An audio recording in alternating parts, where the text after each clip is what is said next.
E a gente é mal educado a fazer isso, mas senão não funciona para o vídeo.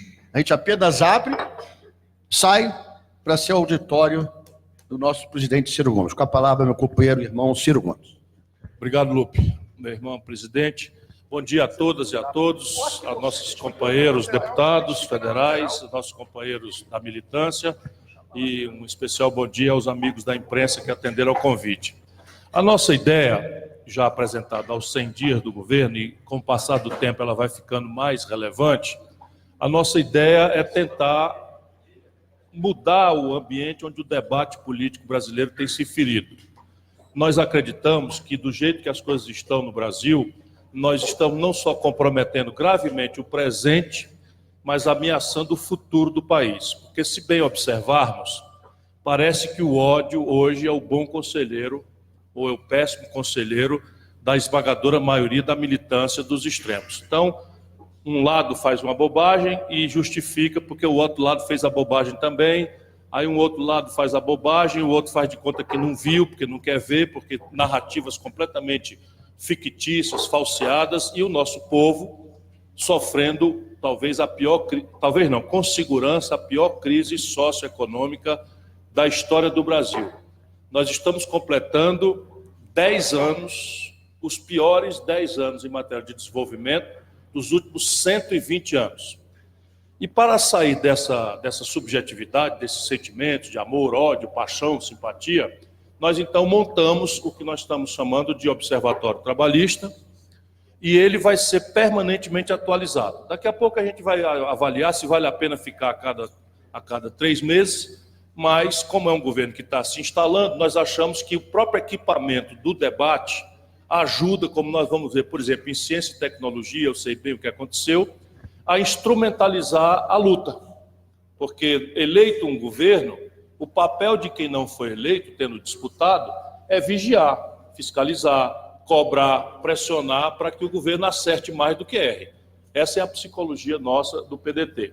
E nós vamos, enfim, achamos que isso é uma ferramenta que instrumentaliza a luta do povo brasileiro para ter argumentos para, vamos dizer, orientar a sua luta num ambiente racional. Eu dou um exemplo muito caricato, se não fosse trágico, que é assim: o governo diz que a reforma da Previdência tem que passar do jeito que está, com as injustiças todas e com uma pressa absoluta, senão o país quebra, porque apontaria, não feita a reforma, um déficit de 280 bilhões de reais.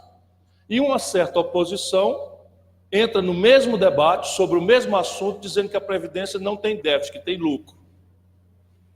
E como é que uma sociedade se orienta se as suas referências se comportam dessa forma? E isso, evidentemente, é um assunto que a gente tem discutido muito, eu posso atender alguma pergunta depois, mas é bem um exemplo típico de como nós deveríamos ajudar o nosso povo a se equipar para estar na situação ou na oposição, orientando a nossa luta para que o governo, volto a dizer, acerte mais do que é. Então, nós fazemos essa plataforma de avaliação do governo, esse é o Observatório Trabalhista, com indicadores trimestrais de economia, saúde, segurança, educação, cultura, entre outros. Nós vamos, por exemplo, por sugestão da nossa militância, nós vamos agregar na próxima rodada, porque é um assunto que tomou relevo estratégico, não só pelo debate interno no Brasil, mas pelas cláusulas não lidas desse acordo que se estabeleceu do Mercosul. Nós vamos introduzir agora a velocidade do desmatamento, do desflorestamento no Brasil, que virou uma cláusula escrita do Tratado do Mercosul, diante da transgressão da qual a União Europeia pode restringir importações brasileiras de todas as naturezas, sem sequer precisar se explicar. Basta que tenha o número, né, de desmatamento, ou de desrespeito a comunidades indígenas, ou de desrespeito a biomas sensíveis, a recursos hídricos estratégicos, etc. Isso é uma tentativa de avanço no debate da política de desenvolvimento do Brasil, é uma ferramenta colaborativa, todo mundo pode participar, porque a gente divulga isso na internet, e ela é interativa. Por exemplo, essa ideia do desmatamento já veio da base da nossa militância. E aí temos aí um site por onde nós podemos receber questionamentos, perguntas, críticas.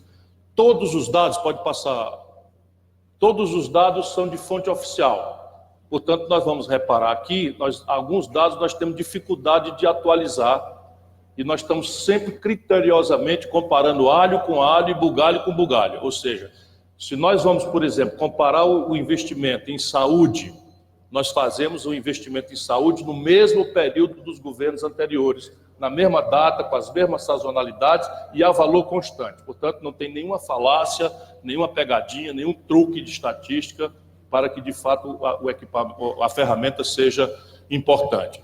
Nós temos dados sobre tudo isso, né? Acabou de passar aí, e vamos começar aqui, não preciso dizer todos, porque nós vamos disponibilizar para todo mundo, a partir da internet e com kits para a imprensa. Nós vamos começar por aquilo que nos parece ser o mais grave por causa disso. Nós estamos terminando a pior década em matéria de desenvolvimento econômico dos últimos 120 anos no Brasil. Então, veja bem, o esforço de arrecadação do governo. Então, a receita líquida do governo, a receita total e as despesas com tudo menos dívida, com tudo menos juro. Nós estamos vendo aí uma estabilidade na receita total do governo, o que é um sintoma, né, de que a economia está parada, porque não há evolução, né? Nós arrecadamos 536 bilhões em 2018, no mesmo período, 539 no mesmo período, já diz, deflacionado, valor constante, então é como se fosse a mesma moeda o tempo inteiro. 447, 445, cai até a receita, né? E a despesa primária está contida ali em 451, 448, comparando os dois períodos de 18. Mas temos 2012, 14, 16 e 19. A receita é maior no início do ano, por isso a impressão de equilíbrio em relação às despesas. Isso é sazonal, logo mais nós vamos ver o déficit se apresentando nas outras edições. Para frente, por favor. Bom, aqui estão as despesas do governo central. Essa linha pontilhada, eu não vejo cores, mostra a tragédia, né? O investimento, saúde, educação, Bolsa Família, LOAS e abono social. O investimento, que é essa linha pontilhada aqui, simplesmente é o menor desde a Segunda Guerra Mundial. Então, o Brasil está deprimindo o investimento sem precedentes. Investimento significa tudo o que o governo faz. Infraestrutura, por exemplo, tem 24 mil obras paradas, seria objeto disso aqui. Então, aí você vê em educação a queda caindo consistentemente a partir de 2014, o investimento em educação, e não se reverte, pelo contrário, está se agravando, né? O Bolsa Família, LOAS, sobe um pouquinho e estabiliza, e a saúde também em queda. Então isso aqui é uma concretude. Não adianta eu dizer que é prioridade uma coisa, se quando a gente vai ver o executado do orçamento, está aí em números oficiais do governo. Adiante, por favor. Desemprego. A população subutilizada, que é a antivéspera do desemprego aberto, está crescendo perigosamente no Brasil desde 2014. Em 2014, nós tínhamos 15 milhões de pessoas subempregadas, com 6,7 milhões de pessoas desempregadas. Subimos para 20, 27, 28% da população subutilizada. Isso aqui é gente que está a meio expediente, enfim, na véspera de ser desempregado, o emprego, e o desemprego estabilizado em 13 milhões de pessoas, também explode a partir de 2014, 6,7 para 2 vezes mais. Adiante, por favor. Aqui é em percentuais, né? Ali era o número absoluto de pessoas, 13 milhões de brasileiros, e aqui os percentuais. O desemprego está estabilizado, 12,7, 2,4, entre 2018 e 2019, praticamente estagnado, mas segue a população subutilizada, que é a antivéspera do desemprego aberto, em alta no Brasil. Isso aqui é a taxa, não é, de desemprego entre os jovens de 18 a 24 anos. Isso aqui, na nossa opinião, é a antessala da violência. Quer dizer, a primeira explicação da violência é que se nós vamos encontrar o desemprego total da população brasileira em 12,5%, quando a gente vai entre os garotos de 18 a 24 anos, isto vai a 27%. uma discreta queda no período, comparado a 2018, de novo começa a explodir a partir de 2014. Explode para 25, 28, 27, o desemprego aberto entre os jovens de 18 a 25 anos no Brasil. A renda média brasileira, também nós acompanhamos, isso é valor deflacionado. A renda média dos trabalhadores brasileiros está em R$ 2.310, praticamente estabilizada, e a renda média dos empregados do setor privado, porque isso aqui entra tudo, setor público, setor privado, R$ 2.300. Daqui, por exemplo, sai um dado relevante: 83 de cada R$ 100 do sacrifício pedido pela proposta de reforma previdenciária do Bolsonaro pesam sobre quem ganha até R$ 2.000. Portanto, é em cima da renda média do povo mais pobre. 83 de cada R$ 100 de sacrifício em cima de quem ganha até R$ 2.000. E quem está no setor privado tem até uma discreta queda no valor da renda média, que aqui apura só a renda de quem está trabalhando. A inflação, aqui o que nos chama a atenção na inflação é da alimentação. De novo, aqui tem um dado relevante. Como todo mundo sabe, o governo Bolsonaro resolveu congelar o salário mínimo sem atualização real. Se o salário mínimo é gasto praticamente na família mais pobre, só com comida e com energia em casa, esses dois insumos subiram bastante acima da inflação. Ou seja, a renda disponível do trabalhador brasileiro está em depressão. Então nós vamos ter o IPCA em 4,7%, que é o índice médio, mas o povo às vezes desconfia que diabo é isso, se a inflação é média, se a gasolina sobe, se o gás sobe, se a comida sobe, é porque o IPCA é uma média, e essa média ela evolui do padrão de consumo de classe. Então, se o cidadão só consome comida, energia e vale transporte em casa, esses insumos subindo, para ele a inflação é muito maior. Por isso a gente deflaciona e a de alimento está em 7,7%. E nos bens e serviços livres, ali ao redor dos 4,7%. E nos bens e serviços monitorados, que é a estratégia do governo, tem uma pequena queda. Isso, são os preços controlados pelo governo. Energia, água, o esgoto, a gasolina, de alguma forma, na refinaria. A gasolina na refinaria é controlada, na bomba não. Adiante, por favor. Aí a taxa real de juros apresenta, desde 2016, uma discreta queda na taxa do crédito de pessoa física. A Selic, média, está aqui.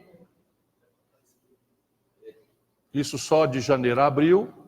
E o crédito de pessoa jurídica está aqui. Então, há uma discreta queda na taxa de juros, não suficiente ainda para a atividade econômica sentir qualquer efeito, porque, como sabem, essa taxa de juros é a que o governo paga pelos títulos, mas, em cima disso, o oligopólio dos bancos impõe o maior spread do mundo, nós vamos mostrar aqui, fazendo com que o crédito disponível para a população e para as pessoas jurídicas e empresas ainda siga proibitivo. Adiante, por favor. Só para vocês terem uma ideia, a taxa de juros do cartão de crédito. Cartão de crédito rotativo, não tem como alguém sair de uma dívida dessa. 271%. Só para vocês terem uma ideia, o American Express cobra 271% aqui no Brasil, cobra 14% o mesmo American Express nos Estados Unidos, com inflação mais ou menos iguais uma da outra. Isso é claramente um fenômeno regulatório, derivado do oligopólio, e que é protegido pelo Banco Central, que deveria, teoricamente, fiscalizar e dissolver esse oligopólio. Isso são dados para a gente saber onde estamos pisando, e orientar o debate. Adiante. A taxa de câmbio segue sendo pressionada para a tendência a 4, nesse momento está em 3,84, já corrigida pela inflação brasileira e americana. Isso é um dado seguinte, isso é um dado permanente, fixo. Então, a taxa de câmbio real, descontada a inflação do Brasil, descontada a inflação americana, entre 2018 e 2019, é em alta. Ao contrário também da mistificação de que as expectativas iam mudar, de que o Brasil ia trazer o câmbio para 1,80 e tal. Pelo contrário, estamos sentindo claramente, é uma tendência consistente, uma pressão de alta na nossa taxa de câmbio no Brasil. E aí é bom lembrar, nós estamos no Facebook, portanto, deixa eu explicar, é bom lembrar que ninguém do povo compra dólar, mas o dólar é um preço relativo que mexe com todos os preços da vida real do nosso povo. Por quê? Porque a gente não compra dólar, mas come pão.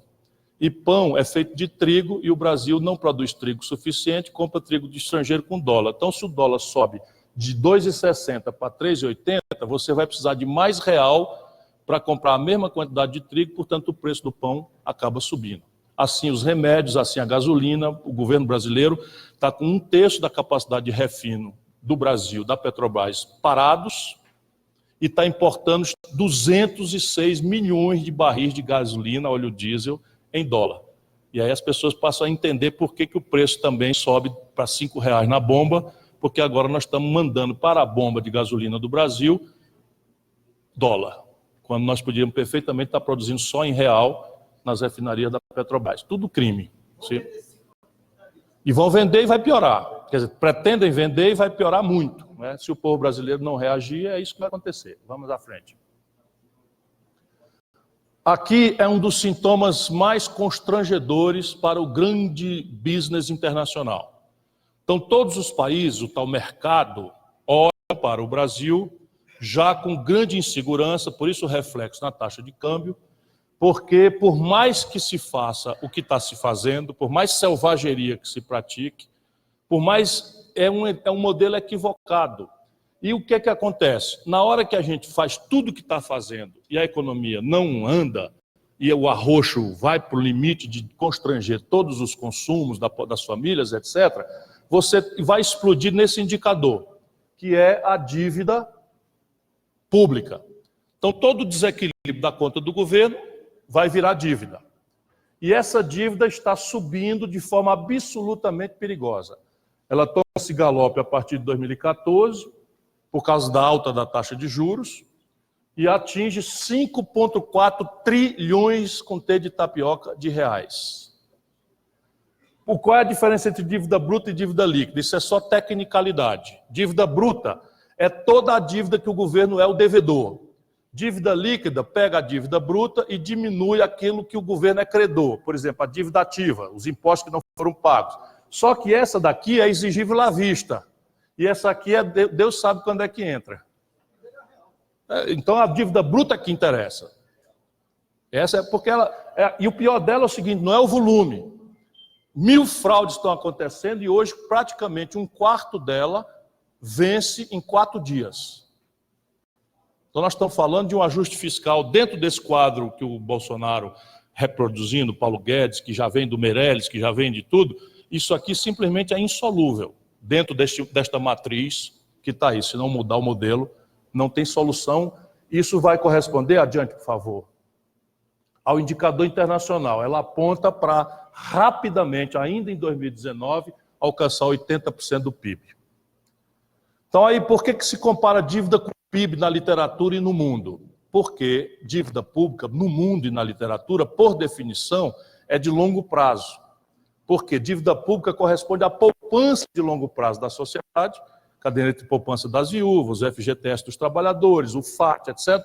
Isto é dívida e o governo é titular. Então ela é de longo prazo. Por isso que você refere com PIB, que é o conjunto de riquezas. Ora, só que ninguém paga dívida com PIB, você paga dívida com os impostos. Portanto, no Brasil, há uma violação da literatura, as melhores práticas internacionais, porque a nossa dívida é de curtíssimo prazo. Então, ela é 78% do PIB e vence, como eu já disse para vocês, 1/4 dela, 26% dá 1 trilhão e 400 bilhões de reais, vence em 4 dias, Damião. E aí tem que rolar num negócio completamente criminoso chamado Operação Compromissada do Banco Central. E aqui está a descrição. Isso daqui é difícil tecnicamente você fazer ser um assunto popular, mas isso aqui, por exemplo, eminentes congressistas aqui presentes, isso aqui é uma fraude, antes de mais nada, contra vossas excelências. Por quê? Porque o único emissor autorizado pela Constituição de dívida é o Tesouro Nacional. E toda a premissa de que o Tesouro Nacional é o único emissor de moeda significa que o Congresso Nacional tem o controle, tem os relatórios, etc. De um tempo para cá, operações compromissadas. De um tempo para cá, esta vedação constitucional de que só o Tesouro é emissor está sendo fraudada e o Congresso Nacional não tem mais controle sobre a emissão de um quarto da dívida, praticamente 23%. Fraudada porque é o seguinte, a dívida pública, o titular da dívida, o passivo, o devedor, é o Tesouro Nacional. A partir daí, que é uma ordem da Constituição, o Congresso Nacional tem o controle. Então, todo mês, o Banco Central, o Tesouro tem que mandar os relatórios, o Congresso examina, aprova, limita, não sei o que e tal. O Banco Central brasileiro não tem titularidade para emitir dívida. E, a partir de um certo tempo, eles usaram a fraude, que se chama operação compromissada, que eu explico já já, para que o Banco Central seja ele próprio o emissor da dívida. E aí não tem controle do Congresso, nem de ninguém, nem transparência, nem ninguém sabe o preço, nem sabe o custo, nem sabe o prazo, de nada. E aí, o que é operação compromissada? No mundo inteiro ela existe. É assim, o Bradesco da Ceilândia estava esperando entrar R$70 mil de um recebível e não entrou. Aí liga para o gerente do Banco do Brasil da Ceilândia e diz, olha, eu furou aqui meu caixa hoje, 24 horas, R$70 mil, tu me empresta os R$70 mil de hoje para amanhã, ou de 2 dias, que eu te devolvo. Então isso se chama operação compromissada, que eu te empresto já com 2 dias de volta. São operações de curto prazo para garantir liquidez no sistema interbancário. Eles pegaram esse pretexto, e isso no mundo inteiro corresponde a 2% da dívida. Aqui é 23% e subindo. Para se contrapor a isso, seria aumentar o volume de depósitos compulsórios. E o Banco Central seria aumentar o volume de depósitos compulsórios, porque não é remunerado. O Banco Central fez justamente o contrário, está reduzindo o depósito compulsório, consequentemente, pretendendo. O que o André está falando é bastante importante também. A gente tem que pedir a Deus que ilumine a nossa palavra para ver se o povo entende. Mas assim, quando você faz a Operação Lava Jato, e em Deus o Sérgio Moro, e não sei o que e tal, nós estamos falando de propina de 3% de superfaturamentos de comissão sobre obras. Isso é a corrupção podre que tem que ser punida, não há a menor dúvida disso. Isso daqui é corrupção institucionalizada. De R$1 trilhão. R$1 trilhão. Então, o que o André está falando é o seguinte, quando existe muito dinheiro no mercado, você tem um risco de ter inflação. Então, o Banco Central é obrigado, no mundo inteiro, a controlar o volume de moeda, e ele faz, então, o que se chama depósito compulsório. Parte da moeda que está nos meios, eles têm a obrigação de depositar no Banco Central para não ficar o meio circulante muito folgado e, portanto... Não, o Banco Central ele enxuga o dinheiro para não deixar dinheiro sobrando, que se pode risco de inflação. No caso do Brasil, o que é que eles estão fazendo? Eles estão com muito dinheiro de compulsório e fazendo operação... E agora o Paulo Guedes, que defende a autonomia do Banco Central, anunciou, sem audiência do Banco Central, que o Banco Central vai afrouxar os compulsórios. E aí, como os compulsórios, a economia está parada, ninguém está tomando crédito, o que é que acontece? O próprio governo, via operação compromissada, pega o mesmo dinheiro, só que remunerando a 14%, 15%, sabe-se lá que taxa de juros é. Tudo assalto à mão desarmada, corrupção de R$1 trilhão. Adiante, por favor. Aqui é a variação do nível de atividade econômica, lamentavelmente, né, todos os sintomas são de que o ano 2019 vai para uma estagnação ou para uma recessão. Isso aqui o Observatório Trabalhista disse pela primeira vez, quando o mercado estava falando que a economia de 2019 ia crescer 2%, nós, aos 100 dias, até nós nos surpreendemos, nós notamos pela primeira vez, antes do dado oficial sair, nós notamos, isso foi ajudado pela nossa bancada no Senado, que tem acesso ao Instituto Fiscal Independente, e conseguimos o dado antes de ser divulgado. Então, nós vimos por primeiro de que a economia brasileira estava caminhando para uma queda e não para um crescimento. E agora nós estamos indicando uma queda mais grave, o que já sinaliza o comprometimento de qualquer expectativa mais generosa de crescimento em 2020.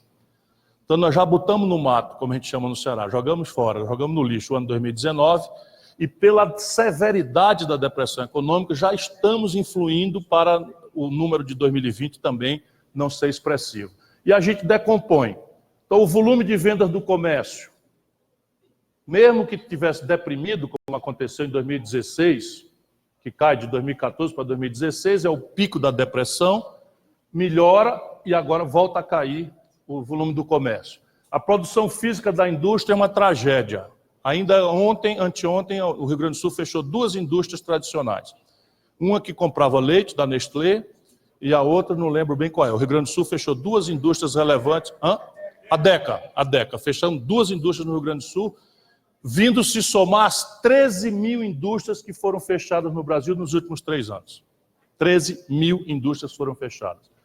E a produção física, a produção física da indústria tendente a zero, e o volume de serviços vendidos tendente a zero, e o volume de vendas no comércio sinalizando para uma queda muito mais drástica do que qualquer economista pode imaginar, mesmo eu imaginava no começo do ano.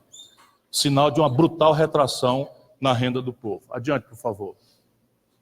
Bom, a variação do PIB no período, volto a dizer, a depressão mais grave da história acontece em 2016.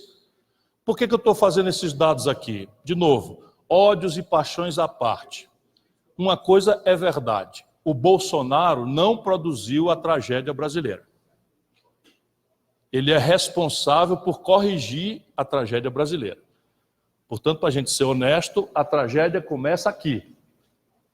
Em 2014, o fundo do poço, que é a maior queda da história do Brasil, acontece em 2016. Depois você tem, aí aqui já é o Bolsonaro depreciando as providências que tinham sido tomadas ali no Michel Temer, né, e que basicamente aqui é a liberação do FGTS, etc., deu um fôlegozinho, mas agora as restrições, que vocês vão ver agora, a radiografia dessas restrições, o Brasil, em 2019, está mostrando claramente que o crescimento desse ano será próximo de zero ou abaixo de zero. Adiante, por favor. Aqui nós estamos calculando a capacidade instalada da produção brasileira. Quer dizer, quantas geladeiras o Brasil é capaz de produzir, para dar um exemplo. É capaz de produzir 100. Quantas está produzindo hoje? 75. E isso piorou. Então veja, a capacidade instalada de uma indústria, o limite dela é o sinal do investimento. Vamos entender fácil para todo mundo que está conosco na internet. Se eu tenho capacidade de produzir 100 geladeiras e só estou produzindo 75, eu não vou investir para fazer uma outra fábrica de geladeiras, evidentemente. Então não tem retomada de desenvolvimento possível com o nível de ociosidade. Nem vai contratar ninguém, evidentemente. O desemprego também não tem de onde vir a resposta, porque basicamente quem emprega para pagar salários decentes é a construção civil, que nós vamos ver aqui também, e a indústria. O agronegócio ele é muito automatizado, muito mecanizado, emprega muito pouca gente. Adiante, por favor. Isso aqui é o sinal evidente. O número de pessoas físicas inadimplentes, a minha obsessiva preocupação, são agora 62 milhões e 500 mil brasileiros, e permanece crescendo o número oficial de brasileiros com nome sujo no SPC e no Serasa. Se fosse 1 milhão, 2 milhões, 5 milhões de pessoas, isso era um problema de falta de educação financeira, de planejamento, mas 63 milhões de pessoas, isso é um problema macroeconômico. Isso aqui é o principal motor da atividade econômica. O consumo das famílias é responsável por 60% da alavancagem do PIB, do crescimento econômico. E o consumo das famílias vem de salário / emprego e de crédito. Se você tem salário / emprego em depressão e o crédito estrangulado, colapsado, para dizer a palavra correta, dessa forma, também não há como você imaginar que expectativas reversas vão mudar o quadro brasileiro. Portanto, é completa mentira ou completo engano, escolham aí a palavra que vocês quiserem, dizer que passar a reforma da Previdência vai reverter expectativas. Não vai acontecer nada, vai ser a maior ressaca política da história contemporânea do Brasil. O dia seguinte de que qualquer reforma da Previdência passar, não vai acontecer nada na atividade econômica e não vai acontecer nada na conta pública, como a gente vai tentar demonstrar na sequência. Adiante, por favor. Fenômeno novo, gravíssimo. a inadimplência agora não das pessoas físicas, mas das pequenas e microempresas do Brasil. Vale lembrar que elas respondem por 7 em cada 10 empregos da nossa economia. Olha o que está acontecendo. 5.300.000 micro e pequenas empresas estão negativadas no Serasa. Estão colapsadas no crédito. Isso é antivéspera da falência. Né? É a antecedência da falência. E olha a ascendência veloz com que está acontecendo essa exacerbação da inadimplência das micro e pequenas empresas. Óbvia causa, política de juros absolutamente estúpida, né, do governo brasileiro. Adiante. O endividamento das famílias, também, a partir de um pico de 46% da renda delas, ela está voltando a subir. Então, as famílias hoje estão comprometendo com dívida 43% da sua renda média. Né? E o comprometimento das rendas só com dívida e juro, 20%. Adiante, por favor. Se as famílias estão muito endividadas, também a tendência delas é não expandir o consumo. Não expandindo o consumo, não tem a ferramenta de expansão da atividade econômica. Por isso que esses dados são importantes, se a gente conseguir popularizar, porque você vai começar a acompanhar e vai começar a não ser mais fácil se engabelar o povo, né, com essas conversas de propaganda, de jornal, etc.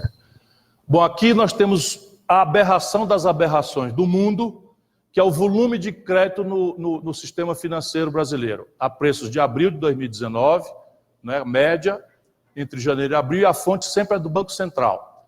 Então, veja, a partir de 2016, começa a acontecer no Brasil uma coisa que é única, não creio que outro país tenha vivenciado isso. O volume de crédito acontecendo na economia passa a ser maior na pessoa física do que na pessoa jurídica. Pessoa jurídica, vamos lembrar, são as empresas. Então é o seguinte, hoje o endividamento das pessoas, das famílias no Brasil é maior do que os das empresas. Vê se pode essa aberração. O que é um sintoma, de novo, as empresas estão captando menos crédito que as famílias, sinal de falta de atividade econômica. Adiante, por favor. Aqui é o tal spread, que na verdade é a diferença entre o custo de captação dos bancos e aquilo que eles cobram na média das pessoas físicas e jurídicas. Então, no Brasil, é o maior do mundo. Nós estamos falando, tem uma queda, uma tendência de queda, porque é muito sintomática de quadros de depressão econômica, não é providência de governo, mas há uma queda, né? A Selic também está no menor nível dos últimos, 12, 15 anos, mas ainda assim a economia está catatônica. Mas olha o nível de spread do Brasil. Quer dizer, você está cobrando ao redor de 42% para descontar uma duplicata, por exemplo. Hein? Real, 42% para descontar uma duplicata. Só para vocês terem uma ideia, nos Estados Unidos cobra-se 1,75 ao ano. Aqui cobra 42. Então, no Tratado do Mercosul, nós facilitamos muito a indústria. O industrial europeu se financia 4% ao ano e o industrial brasileiro se financia 42%. E eles vão competir agora sem proteção tarifária, porque o Bolsonaro estava com pressa de fazer o acordo. Né? Então, aqui é o saldo de balança comercial. Está estável, com aquela taxa de câmbio de 3,84, nós conseguimos estabilizar, não está expandindo, não está decrescendo, o valor de 98 de 2018 no mesmo período. De janeiro a maio, nós exportamos 94 bilhões de dólares e importamos agora 71 bilhões de dólares. Então tem um saldo de balança comercial aí de 23 bilhões de dólares no período. Adiante. Agora, outra tragédia brasileira, não é? Que é uma ilusão importante que a gente precisa ajudar o povo a entender. Né? Nós temos direito, o nosso povo tem direito, tem aspiração de um modo moderno de consumo. E o modo moderno de consumo são eletroeletrônicos, remédios de última geração, meios de diagnóstico moderno, celular, tablet, computador, carros com toda a informática embarcada, etc., segurança, etc., etc. Esses são os produtos chamados manufaturados. E o Brasil está perdendo violentamente capacidade de exportar produtos manufaturados. É o mais violento processo de destruição de indústrias da história do capitalismo mundial, o Brasil, e está piorando gravemente. Então, só para vocês terem uma ideia, no mesmo período agora, caíram 6% a exportação de manufaturados no Brasil. E a ilusão qual é? Que nós vamos pagar a nossa vida moderna de eletroeletrônico, química fina, remédio com soja, milho, petróleo bruto e minério de ferro in natura. Essa conta não vai fechar nunca. E aqui estamos nós, e é um fenômeno que vem de muito tempo. Em 2012 já estávamos assim, conseguimos dar uma melhorada, 2016, 2018, do câmbio, e agora depreciou violentamente, né? Crescendo as exportações de manufaturado, de primários, e caindo as exportações de produtos elaborados. Adiante, por favor. Volto a dizer de novo, produto elaborado é que gera emprego e salário. Os produtos primários são altamente mecanizados, não tem praticamente mão de obra. Participação dos tipos de produto nas exportações brasileiras, esses são os produtos primários e esses são os produtos manufaturados. Então você vê claramente que está em queda e é um sinal da nossa desindustrialização visto também por esse outro ângulo da exportação. Aqui é o seguinte, todo dólar que o Brasil tem que pagar para fora e todo dólar que o Brasil recebe de fora, todas as contas juntas. Então nós estamos, né, evoluindo com o resultado das nossas contas externas mais ou menos estável. Não há uma mudança que nós possamos chamar atenção no período Bolsonaro. Chegamos em 2014 a 4% de déficit, 4% do PIB de déficit nas transações do Brasil com o estrangeiro. Tivemos a crise cambial, a ruptura, o impeachment, etc. E aí chegamos agora a uma espécie de equilíbrio, né? Estamos próximo de um 0 a 0 entre o dólar que a gente manda para fora e o dólar que entra, né? Adiante, por favor. Reservas internacionais. Isso é um ativo importante que o Brasil não está sabendo administrar. O Brasil tem hoje hospedado no estrangeiro uma espécie de caderneta de poupança em dólar, que equivale a 382 bilhões. Ela cresce de 2018 para 2019, mas deixa eu explicar para vocês o que parece ser uma coisa muito boa, e não deixa de ser, mas ela tem um lado complicado. É assim, o Brasil, para não deixar o dólar cair muito, o Banco Central entra no mercado e compra dólar. Quando ele compra dólar, ele bota real no mercado. Ele compra dólar com real, bota real no mercado. Essa montanha de real ia gerar inflação eventualmente. Então o governo pega e emite dívida. Então na prática é o seguinte, nós estamos tomando dinheiro emprestado a 14% ao ano para botar dólar hospedado a 0% nas reservas. E o Brasil não precisa ter esse volume grande, porque tecnicamente a gente precisaria guardar 1 ano e meio de importações. Isso são os padrões técnicos. Se você tiver 1 ano e meio de importação guardado, significa aí com folga 230 bilhões de dólares. Então nós temos 150 bilhões de dólares que poderiam ser destinados, por exemplo, a um fundo soberano, que poderia ajudar a reestruturar a dívida. Uma parte disso poderia virar investimento em infraestrutura, desde que lastreado direitinho, com RED correto e tal. Não estão sabendo administrar isso. E existe também aqui uma peculiaridade. Isto estava, quando eu era ministro da Fazenda, eu coloquei esse dinheiro no BIS, que é o Banco Central dos Bancos Centrais, que é um banco público internacional. A partir do Fernando Henrique, nunca mudou, eles espalharam essas reservas brasileiras em vários bancos particulares estrangeiros, privados. Então aí tudo é possível, tá certo? Imagina você ter 100 bilhões de dólares hospedados no Citibank, se alguém pode... Não, deveria ser, mas não é não. Né? Até porque se você botasse num banco só, você conseguiria talvez uma remuneração melhor para isso. Adiante, por favor. Aí agora alguns indicadores, para não cansar muito mais vocês, do produto disso na vida do povo no cotidiano. Segurança pública. Primeiro critério. O critério nosso é o seguinte, pouco importa o que é que o governo diga, o que é que o político fala. Só é prioridade aquilo que a gente guardar coerência na execução do orçamento. Então é o seguinte, a minha prioridade é a educação. Quando eu for governador, você tem que olhar o meu governo e tem que olhar se o que eu falo, se eu estou gastando o correspondente à minha conversa na educação. E aqui lá se vem a tragédia vista do povo brasileiro, vista por outro lado. O orçamento é executado, ou seja, não é o planejado, não é o anunciado, é o executado. Na boca do caixa, nós fomos lá e apuramos fonte é Tesouro, o Senado Federal volta a dizer que bebe do Tesouro Nacional, diretamente informação oficial, requerida pelos nossos companheiros da bancada, o Cid tem me ajudado muito, o Everton também, o Arci. Então, veja bem, entre janeiro e maio, a preço constante, portanto, comparando alho com bugalho, isso, alho com bugalho, porque janeiro, fevereiro é bom, é ruim, não interessa. Então, vamos comparar de janeiro a maio do ano 2012, nós gastamos 3,5 bilhões de reais em segurança pública. Em 2014, no mesmo período, 3,5 bilhões. Em 2016, 3,11. Em 2003, 51, caiu para o menor executado da história recente do Brasil. Então, não há nenhuma coerência entre a afirmação de que o Bolsonaro, que se elegeu com discurso de segurança, que comparado, naturalmente, ele está com 6 meses. Ele tem todo o tempo do mundo para corrigir, mas nós vamos ficar fiscalizando e vamos mostrar para o povo brasileiro que o Bolsonaro, na comparação com o mesmo período e a valor constante, portanto, a valor de hoje, já tirado a inflação, o Bolsonaro é o menor investimento em segurança pública de todos os governos brasileiros das últimas décadas. Esse de 2016 é justamente o auge do impeachment, né?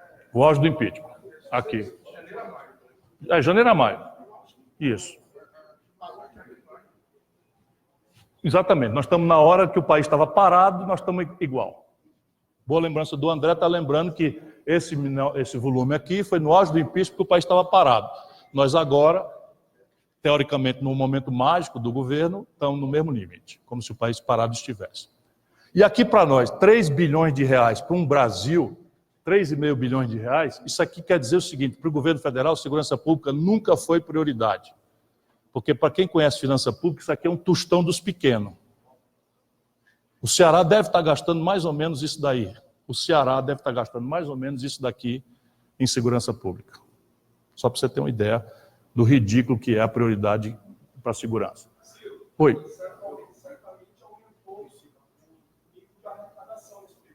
Nesse período, sim, um pouco. Nós já mostramos, você chegou logo depois. Sim. Aumentou a arrecadação. É. Qual é a explicação? O Brasil hoje está no caixa, tem no caixa, senhores parlamentares, 1 trilhão de reais. Então, o Brasil, nosso país hoje, o Tesouro Nacional, tem 1 trilhão de reais no caixa. Fechado, trancado lá. É evidente que aí você tem convênios que são vinculados para cá e para lá, então que tem que estar batendo, mas tem 1 trilhão de reais no caixa. Por exemplo, aquele 280 bilhões que eles desesperadamente pediu ao Congresso para se endividar, pagando 14% em cima de um gasto que ele podia ter, pelo menos, atenuado com a reserva que tinha. São escolhas, e sempre no fim o banco ganha. Sempre o banco ganha, sempre o setor financeiro ganha. Isso é o que explica o Brasil. Então, agora os indicadores de segurança, sempre com uma defasagem importante, mas felizmente aparece uma boa notícia agora em 2019. O número de mortes violentas, isso aqui é só o período do mês, isso aqui é o ano, tá? Nós estamos caindo de 57 mil homicídios para um número bastante menor esse ano. Então, é uma notícia boa. Isso aqui, esse asterisco indica 4 meses. Aqui são os números do ano. Mas há uma clara tendência no Brasil inteiro, não é fruto de uma política pública, pode até ser de expectativa, mas não se compreenderam ainda, os especialistas não entenderam ainda, mas há uma notícia boa, há uma reversão importante, não é pequena. No Ceará caíram 59% os homicídios. Foi a maior queda do Brasil, mas todo canto está caindo pelo menos 30%. Então é um número relevante. Agora, feminicídio crescendo, não temos o número porque não há o dado oficial ainda, e estupros crescendo de forma assustadora. Os estupros no Brasil, e isso tem uma explicação psicossocial. É o reacionarismo obscurantista, machista, misógino que dominou o discurso oficial, que fica sendo replicado, transforma-se imediatamente numa certa autorização para a barbárie nas famílias menos apetrechadas para se proteger dessa tendência. Saúde. De novo, nós temos aqui em 2012, a valor constante, um número muito baixo, 36 bilhões, depois 44, 41, cai, e aqui é o menor volume desde 2012. Então, é vice-campeão de gasto a menor em saúde pública. Suba para cá, nosso deputado Túlio Gadelha, e chegou também o Nogueira, nosso deputado, está aqui. Flávio Nogueira. Então, veja, a valor constante, né, os gastos também estão caindo com saúde pública. Nós vamos ver a consequência disso em alguns indicadores. Nós temos muitos indicadores, mas eu resumi aqui nessa apresentação alguns poucos. Adiante, por favor. Por exemplo, a cobertura de saúde da população brasileira está aumentando o acesso ao SUS. Por quê? A crise tirou dos planos de saúde privados, por falta de capacidade de pagar, 1.600.000 brasileiros da pequena classe média. Abandonaram os planos de saúde e vieram estressar o SUS. Portanto, teoricamente, nós temos que estar expandindo o SUS e a população não está tendo esse serviço. A população com plano de saúde é 24,40, caindo, e a população do SUS, 77%. Ou seja, o SUS é o único refúgio para a saúde de 80% quase do povo brasileiro. Adiante. Taxa de natalidade e mortalidade. Taxa de natalidade estamos na queda. A mortalidade, né, deu uma crescida. A mortalidade no Brasil, mas é discreta, vamos ver se confirma a tendência. E isso aqui é um indicador constrangedor, né? Nós temos hoje, gravemente, o pior número de imunização, mesmo considerando dados só do primeiro semestre. Então, por exemplo, o Brasil, nesses 6 meses, perdeu o certificado internacional de área livre de sarampo. Perdemos. E o surto de sarampo na Amazônia não foi cercado pelo devido programa de imunização, que pode confinar um ciclo, de maneira que é provável que esse ciclo, já tinha advertido lá atrás, já começou. Vai passar para o Centro-Oeste e vai alcançar o Sudeste ainda esse ano, porque a cobertura vacinal caiu violentamente. Nós estamos frequentando até 86%, mais 78%, e caiu para 57% a cobertura vacinal no Brasil.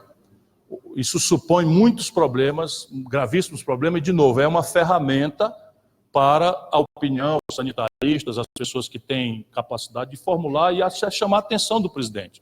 Porque nem sempre é obrigado. Eu, por exemplo, sou uma pessoa muito equilibrada e honesta nisso aqui. Não tem sentido achar que o Bolsonaro é obrigado a saber de tudo. Portanto, é papel da sociedade, instrumentalizado pelas suas organizações, o PDT se oferece para isso, ajudar o povo a orientar o debate. Quem sabe essa palavra chega para o Bolsonaro, ele dá um pito no ministro e essas coisas podem ainda ser corrigidas, pelo menos é a esperança que nós temos.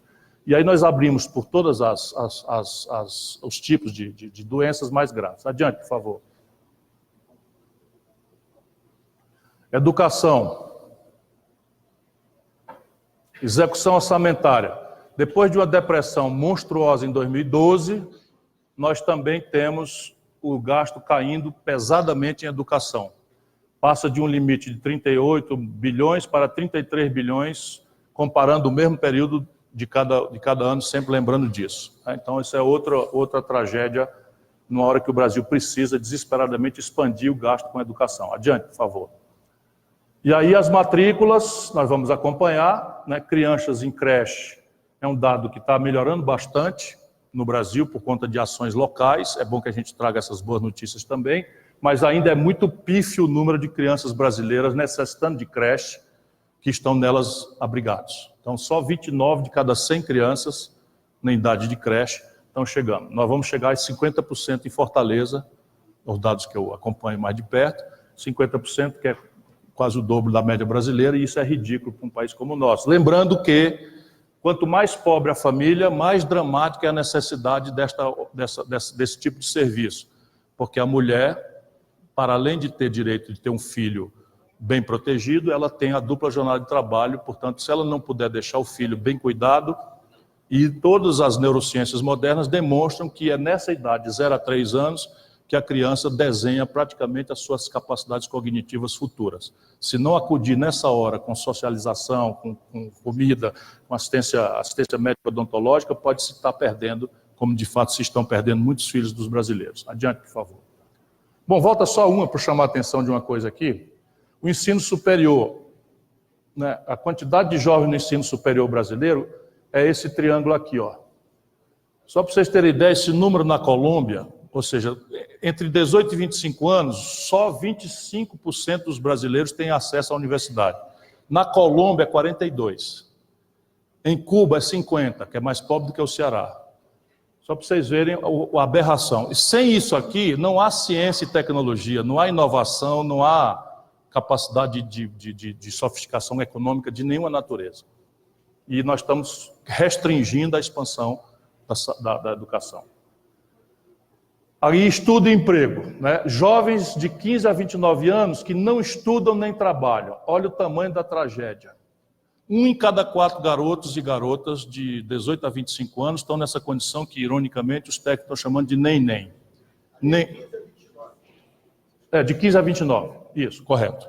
De 15 a 29, nem estudam nem trabalham, o que agrava o argumento. 15 anos tem que estar estudando de qualquer jeito. Então, 1 de cada... E é um número que cresce, está crescendo no Brasil. Volto a dizer, isso é antessala da violência, porque rondando esse jovem estão todos as ofertas ilusórias da rua, do narcotráfico, etc, etc. E a percentagem de negros nesse grupo, de que nem estuda nem trabalha, 2/3, mais de 2/3. 67% dos jovens que não estudam nem trabalham no Brasil são negros. Se não tiver política afirmativa e tal, você não tem como superar isso. Adiante, por favor. A Tabata tem uma entrevista notável analisando isso outro dia. Bom, ciência e tecnologia tem uma notícia boa. A briga melhorou um pouquinho, né? Mas repare, nós já chegamos a 2 bilhões e 300 milhões em 2014 e estamos em 1 bilhão e 470 milhões aqui, né? Também caindo em relação à proporção, mas do último dado para hoje, deu uma melhoradinha, como a gente pode examinar. Adiante, por favor. Cultura. Nós do PDT consideramos cultura como uma coisa central, porque é aí que se afirma a identidade nacional, daí, por exemplo, deriva os padrões de consumo, daí deriva o apreço ou não apreço que a população tem pelo conjunto da nação, e é na cultura que se afirma. Olha a tragédia que está acontecendo no Brasil. Primeiro, nunca foi prioridade, né? O orçamento executado em cultura, 350 milhões, 360 milhões na melhor hora. Para um país como o nosso, volto a dizer, isso é ridículo. Mas agora caiu para 220 milhões. Né? Então cai o gasto em todos os setores de repercussão popular. Adiante. Meio ambiente. Execução orçamentária tem uma discreta alta aqui no período Bolsonaro. Portanto, a gente não omite o dado. Sai de 870 milhões para 940 milhões no período o gasto com o meio ambiente, mas ainda aquém do que se gastava em 2012 e 2014. Pronto. Agora nós estamos à disposição para tentar responder questionamentos, perguntas, etc. As difíceis vão ser feitas por Lupe e as fáceis para mim. Deputado Bismarck, aqui para a mesa. Microfone esse aqui.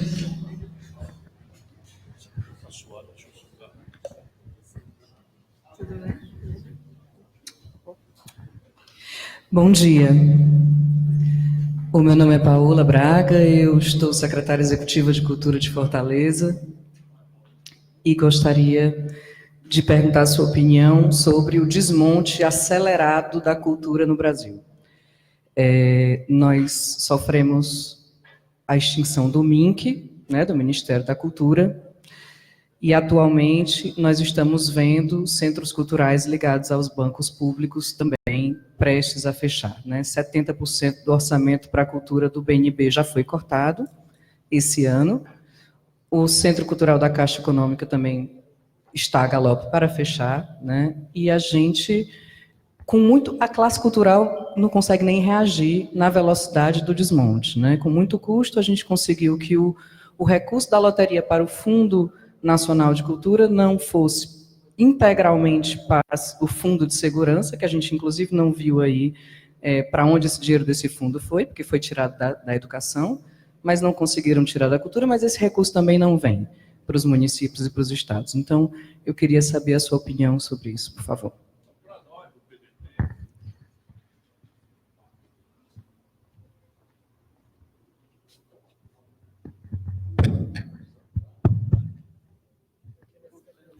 Para nós do PDT, né, que somos o partido de Darcy Ribeiro, nós somos o partido, enfim, de Pasqualini, nós compreendemos com muita relevância e centralidade a questão da cultura. Nós não confundimos cultura com um lado importante dela, que é o fomento, que é o mecenato, que é o financiamento das expressões artísticas. Isso é um lado importante, mas não é só isso. E aí, a minha opinião, falo menos pelo partido e mais por mim, é de que isso guarda coerência, o desmonte da cultura guarda coerência com a base ideológica que orienta esse governo. Esse é um governo, volto a dizer, que tem um guru que põe em debate se a Terra é uma esfera ou não. Esse é um governo que, enfim, faz a apologia, né, da misoginia, faz a apologia da homofobia, faz a apologia do machismo, porque isso tudo só vai cair, porque só tem prosperidade, porque do outro lado existe uma certa esquerda que, ao perder a capacidade de formular em abstrato uma visão de mundo, né, que supere a desigualdade, a miséria, a pobreza nas estruturas, refugiou-se generosamente, também não é maldade isso, mas refugiou-se generosamente numa agenda identitária. E essa agenda identitária foi a tal forma exagerada que ela acabou colidindo com uma certa moral popular. Então você tem coragem, Bolsonaro foi na bancada do Jornal Nacional, numa audiência potencial de 60 milhões de pessoas, e teve coragem de entregar uma cartilha falsa, dizendo que era um kit gay, que o PT estava querendo impor para os filhos dos trabalhadores nas escolas. Ele teve coragem de fazer isso, por quê? Porque lá nos 60 milhões de pessoas está um conjunto de brasileiros muito frustrado, muito decepcionado e muito zangado, né, com essa ideia identitária que descola completamente das questões reais que o povo está vivendo. E isso só se faz em ambiente de incultura. Sabe, tem que cevar, estimular a ignorância, que, aliás, a apologia da ignorância vem de muito tempo. Esse negócio de paixão por personalidades, né, de uma coisa despolitizada, sem projeto, que bota o destino da nação toda na mão de um salvador da pátria. De tempos em tempos o Brasil vive nisso. Isso só funciona em ambiente de incultura, de apologia da ignorância, de não fazer uma aposta na inteligência do povo. Portanto, reverter esse quadro, denunciar e reverter esse quadro, não no próximo governo, mas agora, é tarefa de toda a nossa militância.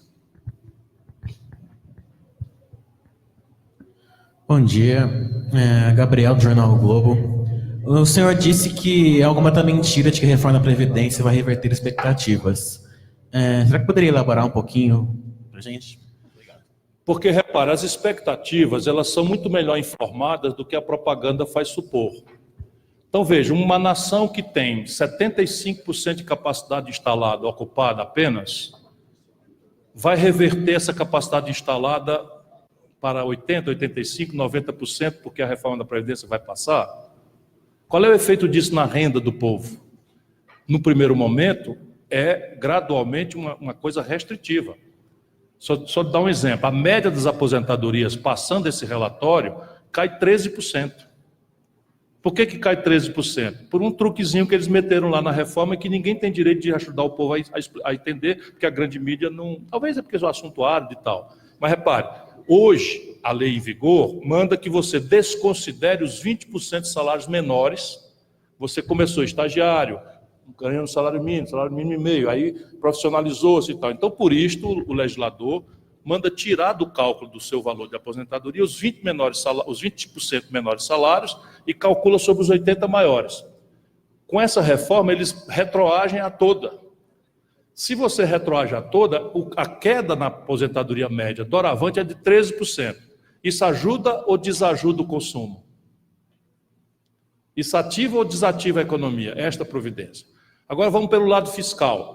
Então, teoricamente, seria uma grande providência sobre o lado fiscal e tal. Recalculadas as contas, que nós já fizemos no PDT, da versão do relatório, que já tirou capitalização sem contribuição patronal, já fez isso, já fez aquilo, nós teríamos, em tese, uma economia em 10 anos de 800 bilhões de reais. Só que não é uma economia de 80 por ano, que entraria de forma muito bem-vinda no déficit de 140. Não resolve, portanto, não reverteria em si expectativa, mas seria um bom sinal. Por quê? Porque isto é uma estratégia de fade-in, ou seja, são poucos milhões no primeiro ano, algumas dezenas de milhões no segundo, algumas centenas, outras dezenas no terceiro, ou seja, o governo Bolsonaro não vai beber desta fonte. Supondo que o calendário que o governo vai fazer, que depois que aprove no Congresso, na Câmara, no interstício de 15 dias, 2 votações nominais de 308, sem nenhuma emenda supressiva, que os cálculos continuem mesmo, depois da mesma dinâmica no Senado, e que isso morra no Senado, não volte para uma revisão da Câmara, etc., nós vamos ter o efeito disso para 2020 nulo. São coisas práticas, entende? Então, e vai ser a maior ressaca, porque o povão está chantageado. O nosso povo tem muito boa vontade de ajudar. Eu estou fazendo seminários populares sobre previdência na favela. O povo não sabe. Por exemplo, não sei se você sabe que está lá uma pegadinha determinando que os juízes do Supremo Tribunal Federal sejam aposentados compulsoriamente, não mais com 75 anos, como são hoje, mas com 70. Sabe o que é que significa isso? A tal venezualização do Brasil. Com isso, o Chaves daqui, ou o Maduro daqui, como queiram, iria nomear 6 ministros do Supremo, portanto, compor a maioria do Supremo. Essas coisas todas, qual é o efeito em expectativas que isso tem? Lembrando que o mercado não é burro. O mercado não acredita no ratinho, no merchandising do Silvio Santos. O mercado está acompanhando os números. E os números, seguintes, pega o número do Paulo Guedes, que é obrigado a fazer isso com certa coisa, se não perde a confiança do tal mercado. Pega o número do Paulo Guedes de qual será o déficit público no Brasil no ano 2020. O que ele fez? Ele diminuiu ou aumentou? Está lá previsto pelo Paulo Guedes que em 2020 o déficit será de 140 bilhões de reais, ou a isso aproximado.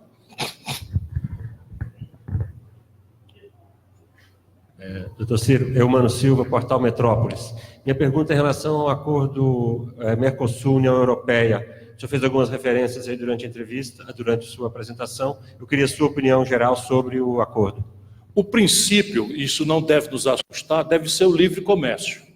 Então, nós do PDT, assim, a minha formação, nada contra. O princípio, a humanidade deve lutar para que o livre comércio um dia seja uma realidade. Só que isso tem que vir junto também com a franquia para a livre migração, porque não tem muito sentido você deixar migrar coisas e riquezas financeiras e restringir a migração das pessoas. Isso deforma completamente o princípio.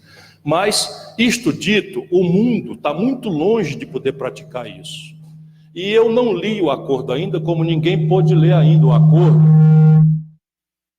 porque ele foi anunciado lá na Europa, mas não foi disponibilizado ainda a tratativa. Entretanto, eu sei por que razão, pela minha vivência, né? Eu sei por que razão esse acordo estava enganchado. E ele estava enganchado basicamente por um conjunto de confusões, cada qual a mais grave, mais complexa. Primeiro, a brutal assimetria entre as condições de produzir e empreender no Mercosul e a Europa. Eu citei aqui um exemplo. O industrial europeu se financia a 8% ao ano, o brasileiro se financia a 42%. O europeu trabalha na ponta do processo tecnológico, é um dos centros dinâmicos, ainda é o segundo centro dinâmico de tecnologia do mundo. O Brasil tem um retardo extenso no seu padrão médio de industrial de atraso tecnológico. Depois o europeu tende a se apresentar com mega quantidades, ou seja, escala gigantesca, o que já supõe um barateamento do produto médio da Europa. O Brasil, 7 em cada 10 empregos, como eu mostrei, vem de pequena empresa. Então, se você, primeiro, botar livremente para competir, quem se financia a 40, está atrasado tecnologicamente e trabalha em pequena escala, com quem se financia a 8, trabalha em sofisticação tecnológica de ponta em mega escala, essa competição não existe. Certo? Então, essa é a primeira grande assimetria. A segunda é um conflito interno no Brasil. A Argentina praticamente já dizimou seu parque industrial, mas o Brasil ainda tem 10% do PIB de base industrial. E temos potenciais para reverter esse quadro e muito rapidamente nos complexos industriais de petróleo, gás, bioenergia, não por acaso estão violentados, no complexo industrial da defesa, que não por acaso está violentado, no complexo industrial da saúde pública, e os europeus empurraram nesse acordo, por exemplo, restrições aos genéricos brasileiros.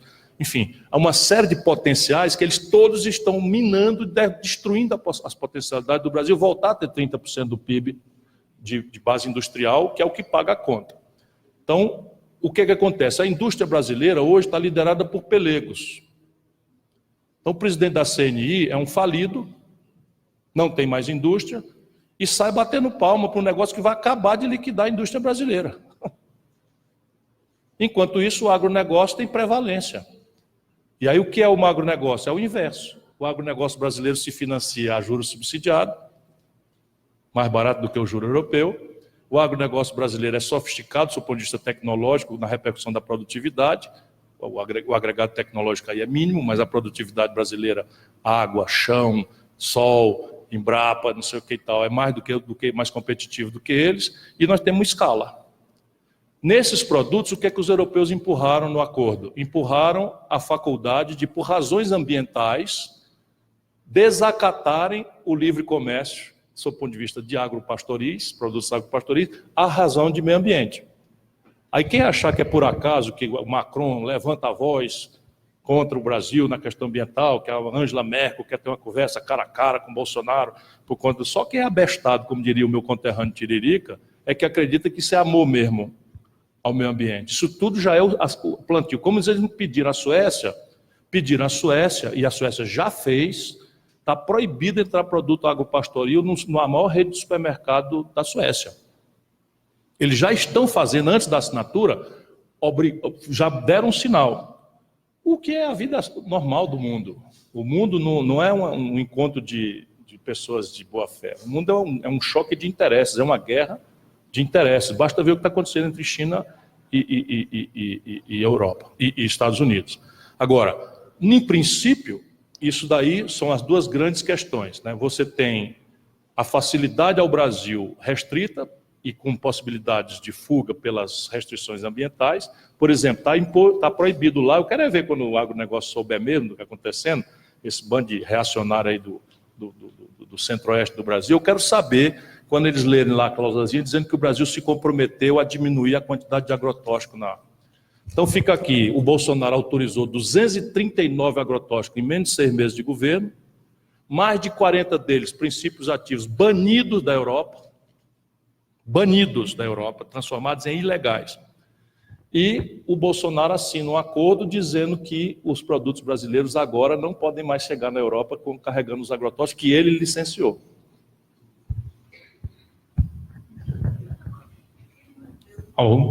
Ele não leu nada, e se lê não compreende. E o bolsominion está zangado comigo, eu estou quase com vergonha de estudar as coisas, sabia? Porque na internet diz assim, o Ciro agora quer ser professor de Deus, o cara é sabido e tal. Eu não sou sabido de nada, eu ralo pra cacete. Eu acordei hoje 4 horas da manhã para me preparar para vir apresentar esse negócio para vocês. E aí, agora vamos fazer a apologia da ignorância. A mesma coisa do Lula. Se comparar, mas é a mesma coisa do Lula. Então o Lula, se o Ciro é grosseiro. Grosseiro por quê? Qual foi a grosseria que eu fiz? Aí eu estou dizendo o seguinte, que a indústria brasileira começou a ser destruída no governo Fernando Henrique, continuou sendo destruída no governo Lula e acabou de ser liquidado no governo Dilma. Está aqui os números. Aí é grosseiro. Ciro, bom dia. Wanderson Sabe Lima, quantas vezes na história brasileira o PIB caiu num ano 3,3%? Nunca. Caiu com o PT, com a Dilma. Grosseiro. Ciro, bom dia. Wanderson Lima, do Valor Econômico. Queria trazer um pouco esses números para o campo da política. Os resultados que a gente percebe, eles ainda são muito incipientes, os resultados do governo Bolsonaro. É cedo, claro. No entanto, o presidente fez uma inflexão em relação ao que ele vinha dizendo e passou a falar em reeleição, mesmo só tendo 6 meses de governo. Queria contar um pouco com o seu conhecimento do mundo da política para entender esse movimento, do porquê dele fazer esse movimento tão cedo.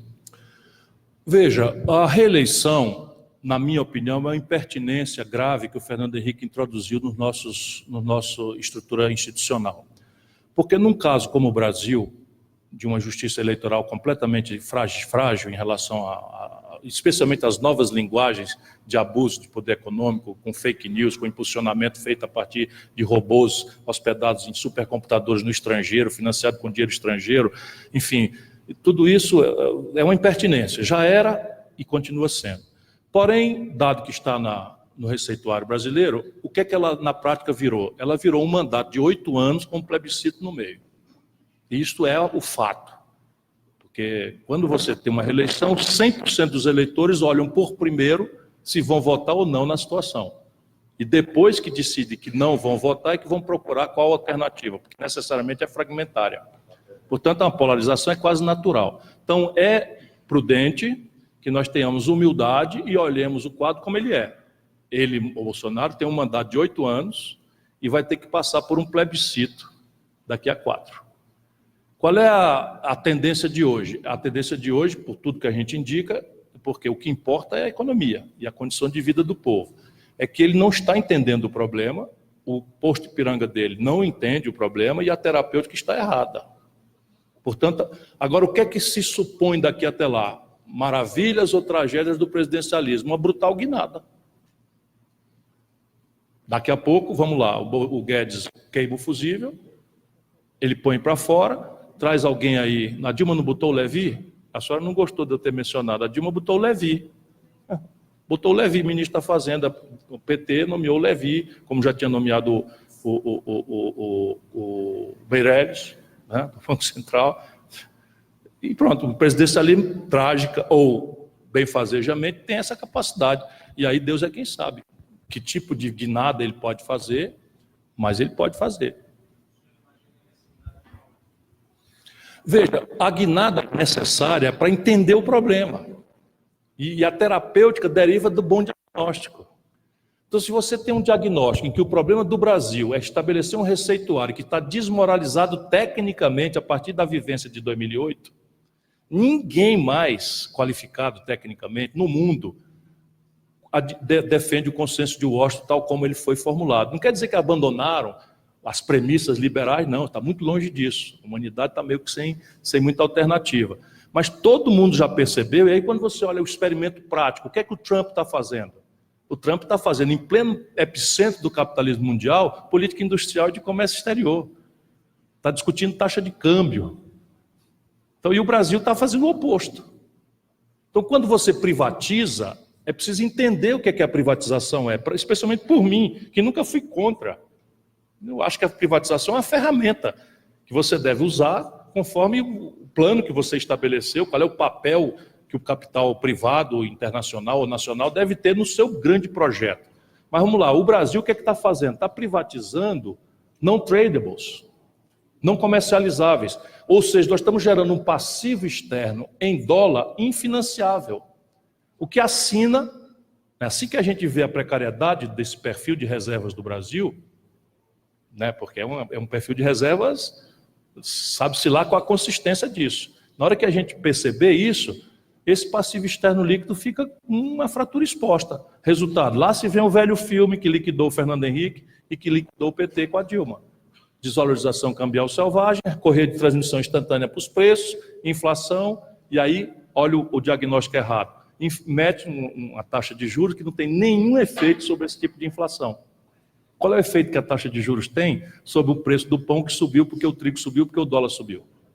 Não é demanda. Então, se não tiver o diagnóstico correto, ele não tem. Então, qual é a ideia em vigor no Brasil? É a gente praticar o receituário neoliberal, já vencido, e nesse caso, seremos reconhecidos como bons moços internacionais e acudidos pela emergência do capital estrangeiro. Sabe quando foi que isso aconteceu na história da humanidade, em qualquer lugar do mundo? Nunca. Ou seja, quer crescer, o capital se faz em casa. O que quer dizer, por exemplo, a reforma tributária. Ao invés de você arrochar pobre, você tem que ir para o andar de cima, em linha com as melhores práticas internacionais. Quer resolver o problema do déficit da Previdência agora? Segura aí. Primeiro, um tributo sobre lucros e dividendos empresariais. Bota 70 bilhões no caixa, com alíquotas moderadas. Um tributo progressivo sobre heranças acima de 2 milhões de reais. Bota mais 15 bilhões no caixa. 20% de corte nas renúncias fiscais, que hoje atinge 386 bilhões de reais. Dá mais quanto? Não, 60 não, dá quase 70, quase 80. Pronto, acabou o déficit. Compreende? Ciro, bom dia. Primeiro, parabenizar essa iniciativa aqui do PDT. Meu nome é Gilmar, sou publicitário e estou aqui como um cidadão comum. Seja bem-vindo. Obrigado. Bom, eu acho o seguinte, na minha visão, deve existir no governo alguém que tenha a mesma capacidade que vocês aqui de chegar num diagnóstico como esse. Tá?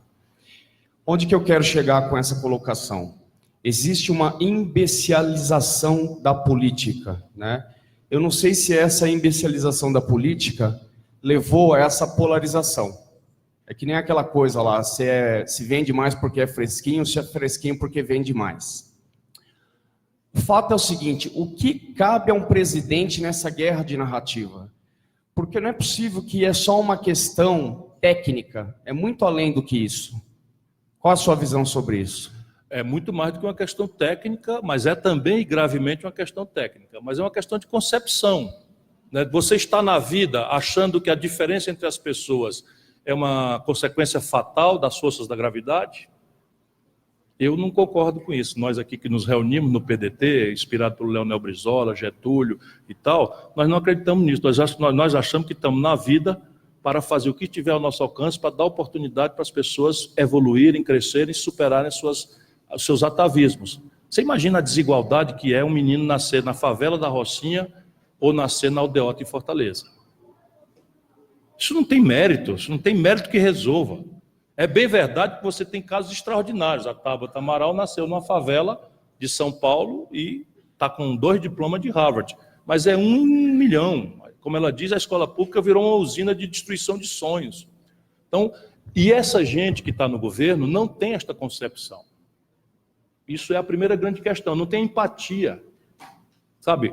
Porque é isso, o Bolsonaro diz claramente, não tenho dúvida de que ele está convicto de que não tem cabimento cobrar imposto sobre grandes fortunas. Porque provavelmente ele não parou para estudar, mas um técnico, que é o Guedes, ele mesmo, dono de uma grande fortuna, diz para o Bolsonaro que se você tributar muito gravemente grande fortuna, há uma fuga. Este é o defeito do tributo sobre grandes fortunas. Só que você tem restrições à fuga de capitais provocada por isso, porque isso é ilícito. Chama-se sonegação. E aí você pode moderar as alíquotas, porque muitos países cobram, não sobre grandes fortunas, mas sobre lucros e dividendos. Portanto, você deixa a empresa livre de tributação e cobra sobre a apropriação especulativa do capital. Sabe quanto é que se arrecada de ITR, Imposto Territorial Rural, no Brasil? R$1 bilhão, no Brasil inteiro. Esta enorme fazenda arrecada R$1 bilhão. Sabe quanto a gente arrecada de IPTU? Tudo, pagando teu apartamentinho e tal? R$20 bilhões. Ou seja, a classe média paga o imposto predial territorial urbano e o latifundiário brasileiro não paga. Então, trata-se, sim, não paga porque o Lula também passou 20 anos no governo e não fez. Não fez o tributo sobre lucros e dividendos. Por quê? Porque quem manda no Brasil, a presidência da República, é só um elemento do poder real. O poder real no Brasil está no bastidor. E aí se está, a que senhor você quer servir? Essa é a grande questão. Depois você tem alguns problemas. Por exemplo, os militares brasileiros, eles têm uma formação nacionalista, importante. Muitas vezes é citada de forma trabiliária, violenta, pela direita, mas o Geisel era um cara que fez o polo petroquímico de Camaçari, destratou o acordo militar subalternizador do Brasil com os americanos, estabeleceu um acordo de transferência tecnológica de fusão nuclear, no acordo das 3 usinas de Angra e tal. O Geisel fez tudo isso. Os militares criaram a Embraer. Tal. O que esses militares aí, 9 generais, oficiais generais, estão fazendo? Entregaram a Embraer pelo preço do Copacabana Palace. Na hora que amadureceram 2 projetos enriquecedores, o KC-390 e o Gripen. Aí o Bolsonaro, qual é o slogan do Bolsonaro na campanha? Brasil acima de tudo. Brasil acima de tudo, cara pálida? O cara está entregando tudo. Vão esquartejar a Petrobras.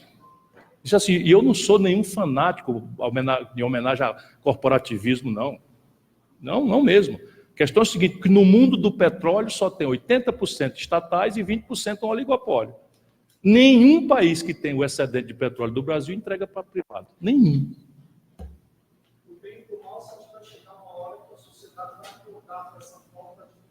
Não, eu estou lutando por isso, porque a sociedade brasileira, machucada como está por isso, ela explode assim, ó, 61 mil estupros, 65 mil homicídios.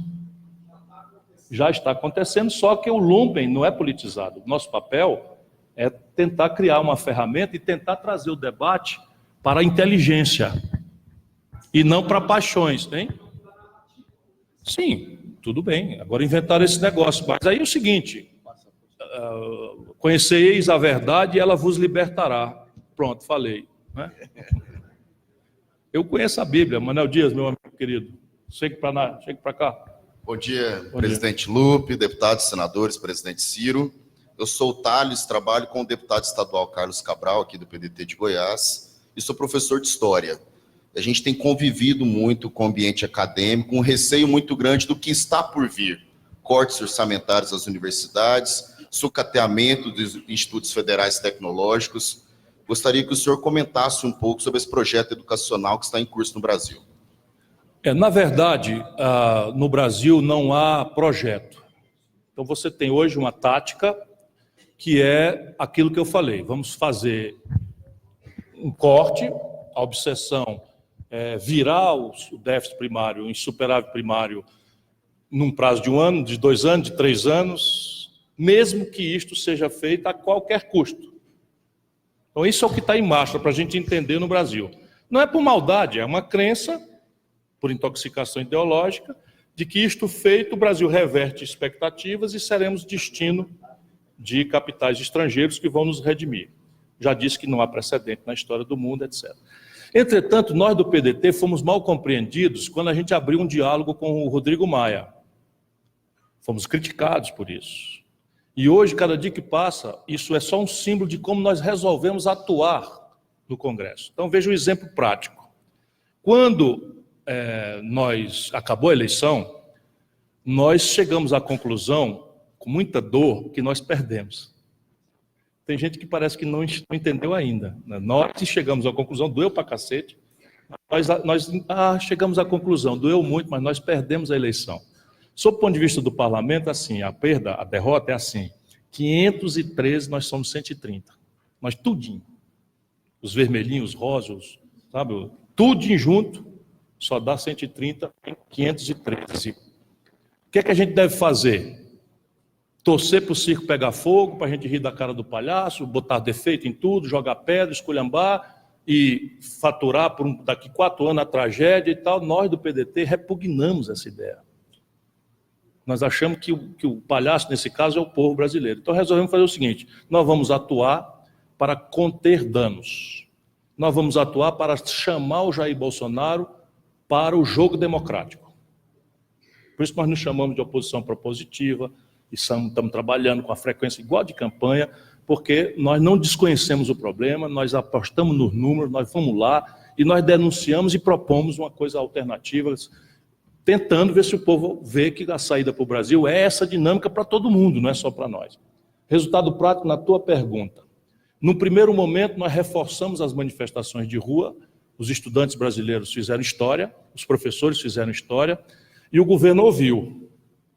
E aí tirou 1 bilhão e 400 milhões de reais da reserva de contingência, que é uma fração orçamentária que todo orçamento tem, você prevê as receitas e despesas e faz lá uma reserva de contingência para um imprevisto. Ele tirou metade disso e botou na educação, atenuamos dano. Depois o governo estava desesperado, porque eles inventaram, com o voto a favor do Bolsonaro e todo o discurso a favor dessa grande mídia e tal, que agora parte estão começando a ver a imbecilidade que fizeram, que é o teto de gasto mais a lei, como é que chama? Não, eu sei, mas é o teto de gasto, mas tem um negócio, é chave de ouro, lei de ouro. A regra de ouro. Tem a PEC 95 e a regra de ouro. A PEC 95 congela os investimentos em educação, saúde e segurança, menos juro, por 20 anos. 20 anos. Não interessa se o Brasil ainda cresce quase 2% ao ano na população, se temos demanda de 1.000 assuntos de saúde, educação, de segurança, esses loucos fizeram sem nenhum precedente internacional, em canto nenhum, e nós agora estamos conversando já no bastidor que o Rodrigo Maia viu, finalmente percebeu a estupidez inominável com o status de regra constitucional que fizeram. Mas, enquanto isso, deu-se a regra de ouro. O que é a regra de ouro? Está proibido o Brasil, do Michel Temer para cá, de fazer dívida para financiar custeio. Antes a dívida era dívida, e o governo alocava onde queria alocar. Então agora eles fizeram, só pode usar dívida para pagar juro. Então não pode pagar salário de professor, não pode pagar bloas, não pode pagar médicos, Polícia Federal, nada. Resultado, o governo mandou para o Congresso, desesperado, um projeto de lei autorizando um crédito de 280 bilhões para ferir a regra de ouro, violentar a regra de ouro por um exercício, que é esse. Em vez de acabar com essa loucura, resolveram fazer agonia para o ano. Resultado prático, nós vimos uma oportunidade. E, de novo, porque jogamos o jogo do parlamento, nós metemos a faca no pescoço do governo e arrancamos mais quase 1 bilhão e 300 milhões de reais para a educação. Portanto, daquele grande rombo de 7 bilhões, nós já tiramos 3 de volta. E é o que nós vamos continuar fazendo. Bom, Alex de Castro, sou secretário de saúde de uma cidade do interior do Ceará. A minha pergunta... Estão tudo aqui em Brasília hoje. Tem aqui... Congresso, é. A fala do nosso... Todo lugar que serve. Ele disse que nós estamos vivendo a pior década dos últimos 120 anos. Quando a gente olha para a história, a gente viu que os Estados Unidos quebraram em 1929. Lá naquele momento, o governo americano fez o New Deal, fez um investimento muito pesado para recompor a economia americana. Graças a Deus deu certo para o bem da humanidade. Aqui no Brasil, o senhor acabou de falar que o poder de investimento do governo é de apenas 3 bilhões de reais. E que fez um caixa de 1 trilhão. A minha pergunta é, com essa dificuldade que nós estamos vivendo, com o meu pequeno montezinho de onde eu olho a sociedade, eu vim aqui perguntar ao senhor que olha de um monte muito alto para a sociedade brasileira, o que o senhor vê se esse 1 bilhão é uma espécie de fazer caixa para algum investimento ou isso aí não tem nada a ver? Não, conterrâneo, tem a ver sim. Uma parte disso, eu disse já na mesma hora que eu detesto leviandade, uma parte disso são recursos vinculados a convênios, a algumas coisas, e uma parte disso é uma reserva que todo governo tem que ter. O governo não pode estar trabalhando da mão para a boca, que aparece um Brumadinho, tem que correr lá, aparece uma guerra, né? Faz séculos que o Brasil não tem, mas nós estamos na véspera de uma, o Bolsonaro quase nos mete numa guerra na Venezuela. Felizmente, os militares brasileiros mostraram para ele o crime que seria fazer esse trabalho de serviçal dos Estados Unidos, violentando uma tradição brasileira que desde a Guerra do Paraguai, se bem que o Jânio Quadros andou frequentando também a ideia de se meter numa invasão da Guiana, a Guerra das Lagostas, isso aí pouca gente sabe. Enfim, mas parte disso poderia sim entrar numa dinâmica, até porque hoje em dia você tem uma ferramentaria de financiamentos alternativos que nós no Ceará usamos muito. Por exemplo, hoje sobra dinheiro no Banco Mundial, sobra dinheiro na CAF, sobra dinheiro no BID. São recursos de crédito de longo prazo, juro barato, com carência. Você tem ferramentas de PPP, você tem ferramentas de concessão, você tem ferramentas, enfim, de debêntures conversíveis em ação. Você tem, para quem sabe e quer fazer, tem 1 milhão de ferramentas. No meu plano de governo, tinha para este ano algo ao redor de 2% do PIB para inversão em infraestrutura.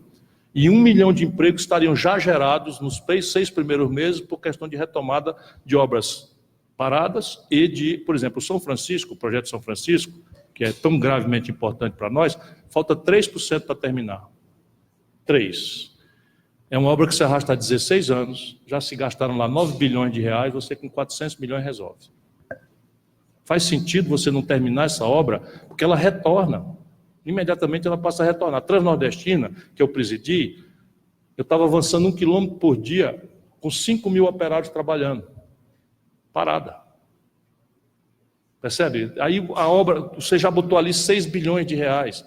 Então não faz sentido. E aí você tem fundo de BNDES, fundo de recebíveis, debêntures, conversíveis, assim, um monte de ferramenta que dá para você juntar os 200 bilhões de reais e tocar o ferro de forma neo-keynesiana, que é a explicação do New Deal.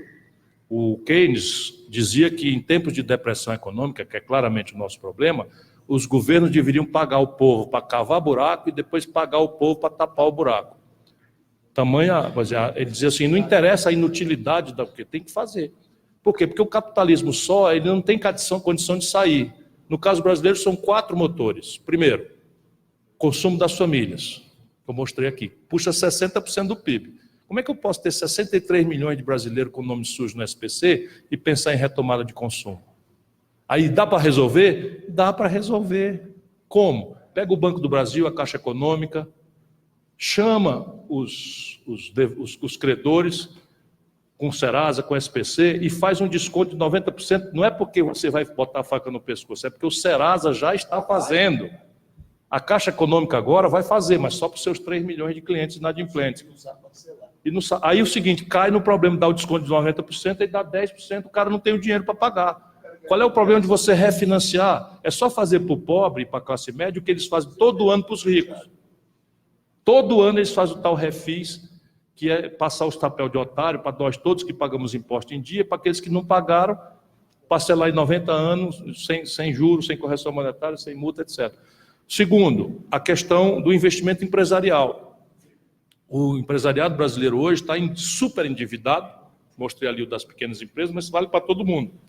E os nossos governos, ao longo dos últimos 15 anos, permitiram o crime sem precedente no capitalismo de concentrar em 5 bancos apenas, 85% de todas as transações financeiras. E esses bancos não estão financiando. Por quê? Porque eles ganham o dinheiro dele em cima do lombo do dinheiro do povo. Tem que quebrar isso, trazendo a taxa de juros para um valor menor do que a rentabilidade média dos negócios, por um lado, e fazer uma reestruturação desse passivo empresarial, inclusive usando parte das reservas cambiais. Terceiro, a reforma fiscal. Eu disse para o companheiro ali, vou repetir. Se você quiser, tecnicamente, o Brasil supera o déficit só em linha com as melhores práticas internacionais com 3 providências. Mas eu ainda tomaria uma 4ª para incrementar o volume de investimento. Primeira providência, um tributo sobre lucros e dividendos. Todo mundo cobra, menos o Brasil e a Estônia. Menos o Brasil e a Estônia. Eu, ministro da Fazenda do Itamar Franco, cobrava.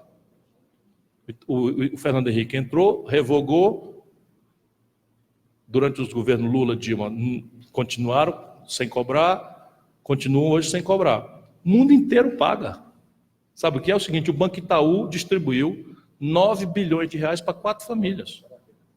Enquanto tu morre com o teu saláriozinho no imposto de renda na fonte, as 9 famílias não pagaram nem um centavo de imposto, porque é lucro e dividendo. Está direito isso? Aí já tem 70 bilhões, metade do déficit. Depois o Brasil, de um tempo para cá, dispensou 386 bilhões de reais de impostos devidos.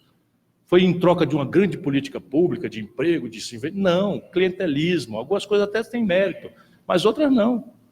Então, se você passar o pente fino em 20%, estou falando de acabar não, 386 bilhões, se você tirar 20%, que era meu plano, você acha mais quase 80 bi aí, rapaz.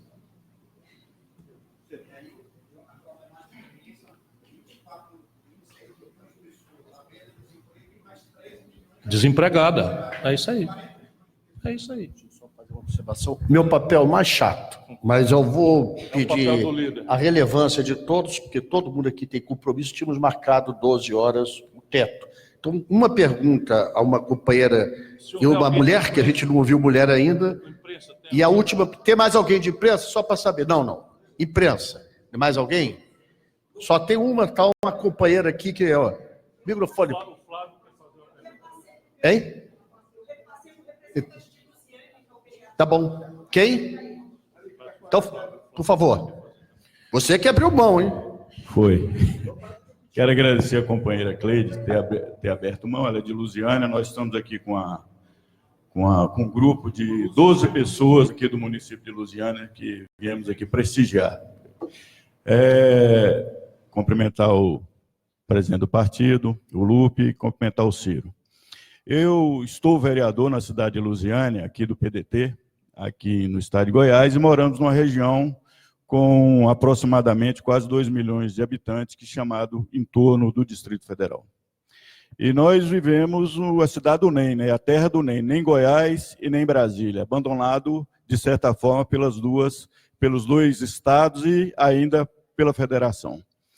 O grande problema, Ciro, que a gente vê na questão, não tem milagre em administração, economia, e infelizmente o Brasil ainda pratica a economia antissocial, né, que prestigia os banqueiros, que prestigia todo o mercado e abandona as causas sociais do país e aquilo que realmente tem relevância.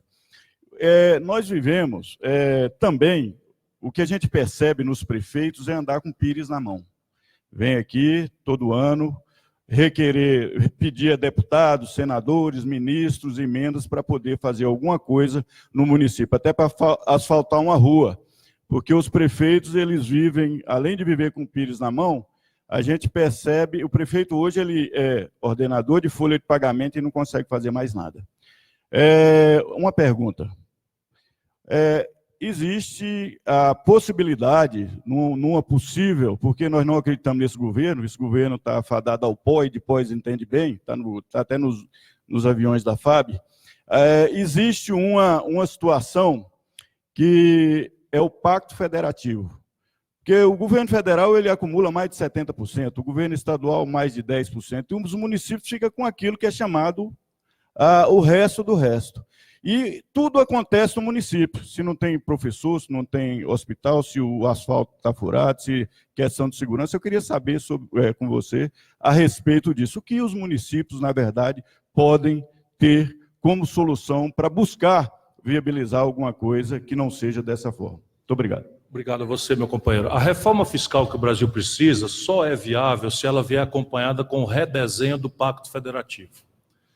Mas antes, a gente precisa repor alguns argumentos, para a gente entender o problema e não sair com o remédio errado. Então, veja, a Constituição de 88 é uma Constituição extremamente federativa. Extremamente. Eu fui eleito prefeito de Fortaleza, e eu usei todas as franquias que a Constituição de 88 deu às prefeituras. E fui o prefeito de capital mais popular do Brasil na época. Eu lembro isso só para mostrar que cobrar imposto é popular, desde que você saiba aplicar corretamente.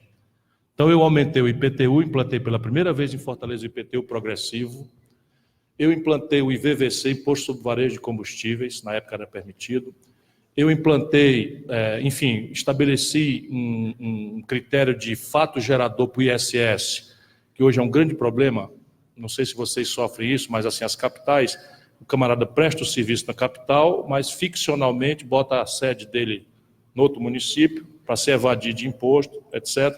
Então, tudo isso eu fiz e tive choque com todo o baronato de Fortaleza, e volto a dizer, saí como prefeito de capital mais popular do Brasil, fui eleito governador no primeiro turno, na sequência dessa experiência, e ganhei em todas as urnas de Fortaleza, sem faltar nenhuma. Em 4 delas eu tirei 100% dos votos, não teve nem nulo nem branco. Por isso que eu sou convencido de que a gente tem que desagradar a minoria poderosa e se agarrar com o povão e fazer o que tem que ser feito. Então, como é que a gente conserta? De novo, no Brasil tem saída diferente. Você olha para a Argentina, olha para o Chile, olha para a Bolívia, olha para a Colômbia, você não vê o jeito. Você olha para a velha Europa, como é que a Grécia vai dar conta de resolver o problema? Como é que Portugal vai dar conta? Que está até mais ou menos. Como é que a velha Itália vai resolver? E aí você olha para o Brasil e você assim, porra, tem 20 portas. Eu acordo às vezes indignado de não ter conseguido ganhar a eleição e ver como é que se joga uma oportunidade de ouro dessa fora. Porque tem 20 portas, eu estou te dizendo. Então, na questão da reforma fiscal, isso que eu falei, um imposto progressivo sobre lucros e dividendos, um imposto progressivo sobre grandes heranças, um tributo, um corte das renúncias fiscais de 20% para começar, e um tributo sobre transações financeiras acima de R$5.000 por mês, todos partilhados com os estados e municípios. Isto teria a força de restaurar um pouco o Pacto Federativo. Mas deixa eu repor o argumento. Por que da Constituição de 88 para cá o amigo está autorizado a dizer que tudo se concentrou na União? De novo, você vai sempre achar o mesmo problema. Juro alto que o senhor Fernando Henrique impôs e nós nunca mais mudamos. Então, o que aconteceu? Com o juro alto, A dívida pública, quando eu era ministro da Fazenda, 1994, 1º de janeiro, 95, 1º de janeiro, aliás, está fazendo 25 anos que eu ajudei a fazer o Plano Real, contra o voto do Bolsonaro e contra o voto do PT. Na época, os dois votaram contra o Plano Real. Eu estava lá ajudando a fazer, correndo risco, né? E graças a Deus é uma obra. Pois bem, no dia 1º de janeiro de 95, eu entreguei o Ministério da Fazenda. A dívida pública brasileira tinha levado de Pedro Álvares Cabral a Itamar Franco para chegar em 38% do PIB. Lembra que eu mostrei que ela está quase em 80%? Ela tinha chegado em 500 anos a 38% do PIB. E foi uma dívida pública construída pelos nossos ancestrais com uma correspondência de um Brasil de infraestrutura que não tinha e de uma base industrial poderosa que emergiu para o mundo se admirar. Vale do Rio Doce, Petrobras, Telebrás, Eletrobras, 70 mil quilômetros de estradas asfaltadas, 20 mil quilômetros, quantos quilômetros de ferrovia? 33 mil quilômetros de ferrovia, hoje tem o quê? 29 mil. Tudo isso foi feito para fazer a dívida de 38% do PIB. Em 8 anos dessa brincadeirinha, o Fernando Henrique pegou a dívida de 38% e estourou para 78% do PIB. A carga tributária, quando eu entreguei, era 27%, 27 de cada R$100 do PIB. O Fernando Henrique aumentou para 32,5% do PIB, o maior aumento de carga tributária da história do capitalismo mundial no prazo. E desmobilizou mais de 100 bilhões de dólares entregando a preço de banana com 1.000 fraudes ativos ricos do povo brasileiro, que é o ciclo que vai começar de novo agora com a entrega da Embraer. Pois bem, e o Brasil quebrou, porque é o modelo. E aí, porque a dívida explodiu e porque a previdência social explodiu, o governo passou a criar uma série de novos tributos com a característica de contribuição não partilhada com estados e municípios. Por quê? Porque as duas grandes contas, previdência e dívida pública, estavam no lombo dele. Aí vem a PIS, o PIS, a COFINS, a contribuição social sobre o lucro líquido, a CPMF. Portanto, os municípios não partilharam do adicional de receita. Não houve subtração de receita dos municípios. Só para ter clareza disso. Os municípios seguem recebendo o que recebiam em termos reais, embora estejam recebendo menos agora pela depressão econômica. Aí o fundo de participação caiu, uma pancada, o ICMS dos estados caiu uma pancada pela depressão econômica. Mas esse novo desenho no Brasil é possível de consertar. Vou passar a palavra para o Flávio Nogueira. Presidente, só poder falar para o colega ali, que eu estou na coordenação da Frente Parlamentar pelo Novo Pacto Federativo. A gente já teve alguns avanços aí nesse semestre, alguns ainda estão em andamento. Só para citar um exemplo, a questão da cessão onerosa do pré-sal, que desde o Lula tentavam decidir, ninguém decidia, a gente colocou na PEC lá da emenda impositiva, aí 15% para os municípios, 15% para os estados, para citar um exemplo. E isso agora está no Senado, salvo engano, o nosso senador Cid Gomes pediu a relatoria disso, e aí a gente pode construir um avanço maior, só que a PEC impositiva já foi promulgada pelo Congresso, é só esse trecho aí que a gente ainda está definindo, vou até fazer uma visita ao nosso senador hoje para poder ver no que eu posso contribuir. Obrigado. E qualquer coisa eu estou à disposição também sobre o Pacto Federativo, da mesma forma o partido. Obrigado. Companheiro Flávio, finalizando a última pergunta. Obrigado. Ciro, eu não sei se você já falou anteriormente, que cheguei atrasado devido ao voo de Teresina para cá, que é complicado. É uma definição sua sobre recessão econômica e depressão. Existem definições ortodoxas de que só pode haver recessão depois de uma queda consecutiva. Saber se você adota essa ortodoxia, se segue isso. Nós estamos numa estagnação econômica grave. O que é recessão? É desemprego elevado, inflação, queda da arrecadação. Então, isso não é recessão, ou tem que seguir esses parâmetros, que eu falei, essa ortodoxia que os economistas, a doutrina nos inspira sobre isso. E recessão? Estamos na iminência da recessão? Quando isso pode acontecer? Meu caro Flávio, é um prazer muito grande. Eu não tinha falado sobre isso e você me dá a oportunidade. E isso é importante também que o nosso povo domine. No jargão técnico, recessão tem uma definição, estagnação não. Recessão é quando o PIB cai 2 trimestres consecutivos.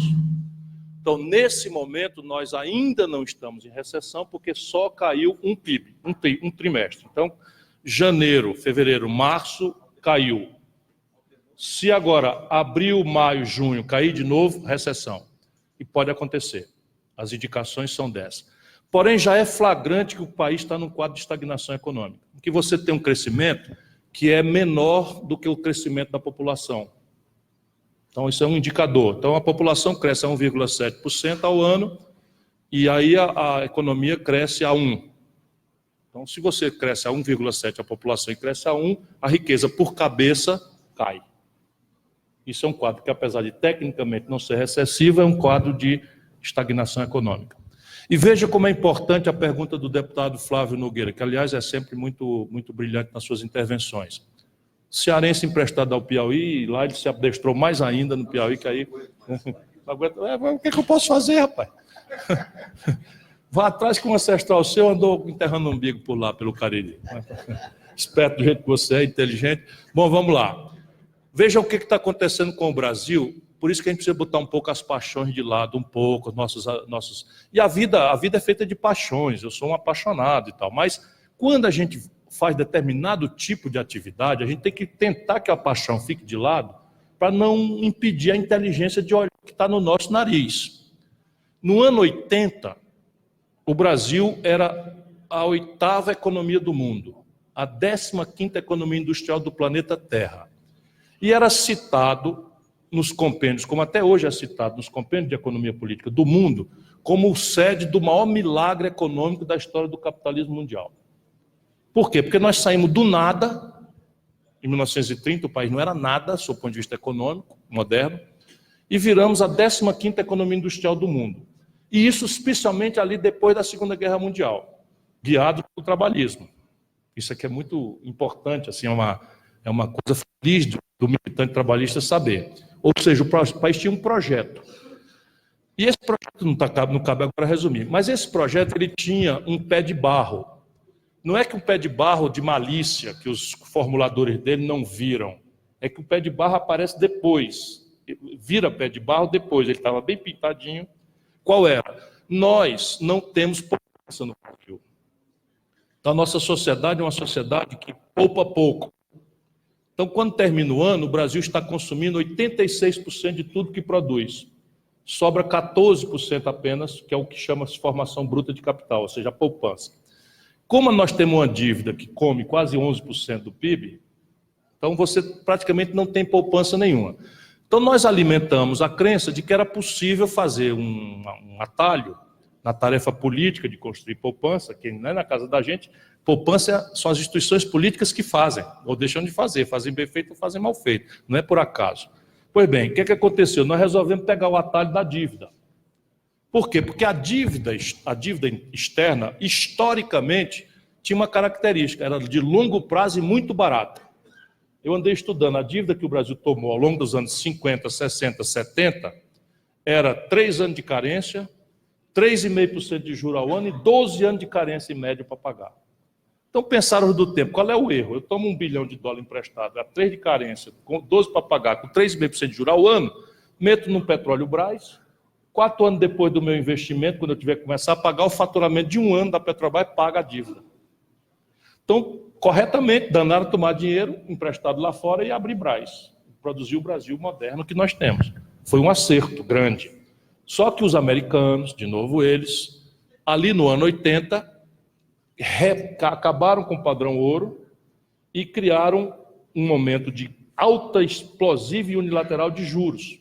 Então, o juro que era 3,5% ao ano, as letrinhas miudinhas dos contratos brasileiros, é que a gente se comprometia a pagar juro flutuante. Aí, resultado, o juro saiu de 3% para 29%. Todos os países que tinham as suas matrizes de desenvolvimento dependentes de fluxos internacionais de capital com esse perfil quebraram. E o Brasil quebrou em 80. E de lá para cá, nós não temos conseguido achar o caminho. Com algumas ilusões de caminho.